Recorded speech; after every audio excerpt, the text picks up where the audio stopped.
podcasts, webinars, on-demand webinars. Webinars themselves are an event, but the on-demand webinar is a content type. And what you see here is that vendors are creating more and more content. The dark blue there is showing things that people are going to decrease their use of. The light blue are things they're going to do more of, or they're doing currently, they're going to stay the same. And then the gray are what they're going to be expanding. So we're creating more and more content. However, without the right kind of content strategy, I'm not sure it's all connecting as well as it needs to connect. This is research from another survey, which was about B2B buyers and how they felt about the content that they were being given by their marketing and sales organization and sales vendors. So 54% said much of the material is useless to me.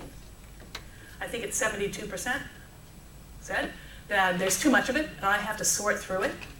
And then 66% said the content was more focused on style than substance. It was an interesting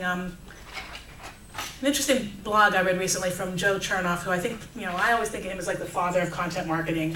And he was at Eloqua, and I think he did a great job of creating a lot of good, raised the knowledge of a lot of us about what we could do.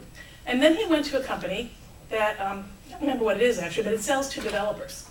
So all of a sudden, he had to have that same level of content connection with a completely different kind of audience. And one of the first things that he noticed, or that he blogged about, was that developers don't like infographics. Marketers love infographics. Developers, it's like, it's cartoon stuff. So the first piece of content that a developer wants to see is a 15-page white paper. So it's all about knowing your audience and why content strategy.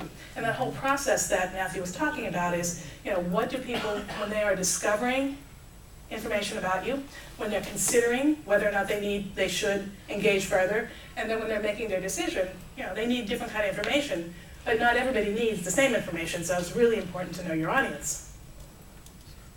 So this is why we always recommend that people start the fundamental underpinning of your lead revenue strategy should be your buyer journey maps. And so first of all, you need to think of who am I selling to?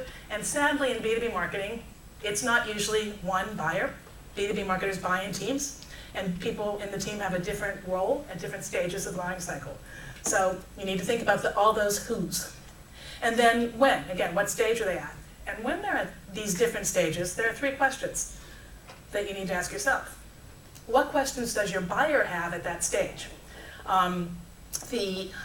Again, I like the way Matthew had put this out there, in the awareness stage, they want information about them, about their problems, about their issues, about different ways of doing things. In the early stage, in the awareness stage, they want to know about other people. Have other people done this?